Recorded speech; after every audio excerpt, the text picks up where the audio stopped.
Bienvenue sur France 24. La France est donc désormais fixée sur son prochain adversaire. Ce sera l'Angleterre qui vient tout juste de l'emporter face au Sénégal, 3 buts à 0. On va tout de suite retrouver sur place Cédric Ferreira. Cédric, succès convaincant des Anglais ce soir face aux champions d'Afrique en titre.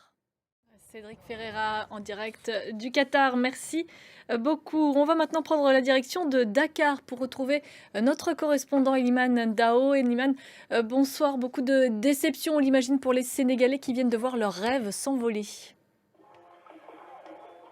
Écoutez, oui, beaucoup de déceptions. Je suis actuellement dans une fan zone sur la corniche de Dakar.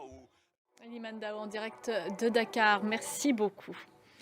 On va passer à l'actualité en Iran à présent. S'agit-il vraiment d'une avancée ou d'un leurre? Le procureur général iranien a annoncé la suppression de la police des mœurs. C'est elle qui est à l'origine de l'arrestation de Mahsa Amini, morte lors de cette détention.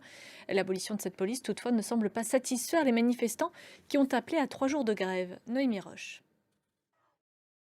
Autre pays sous la pression de la rue, la Chine. Le gouvernement s'est finalement résolu à ajuster sa politique zéro Covid. Les restrictions ont été assouplies notamment à Pékin et Shenzhen. Et Tanaji. En Ukraine, plus de 500 localités se trouvent toujours sans électricité selon les autorités. La Russie continue d'attaquer les infrastructures du pays. La ville de Kherson notamment est de nouveau plongée dans le noir. Dans l'actualité politique en France, les Républicains se choisissent un nouveau chef. Le premier tour du scrutin a eu lieu ce week-end. Éric Ciotti et Bruno Retailleau se sont qualifiés pour le second tour au détriment d'Aurélien Pradier. En Indonésie, plusieurs villages ont dû être évacués après l'éruption du volcan Semeru.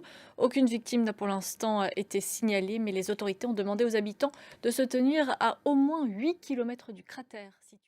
Et pour plus d'informations, n'hésitez pas à consulter notre site internet. C'est en français, en anglais, en arabe et en espagnol. À la une, ce dimanche soir, l'épineux dossier de la réforme des retraites en France. C'est la fin de ce journal. Merci à vous de l'avoir suivi. L'information continue. On se retrouve dans une quinzaine de minutes pour un nouveau journal.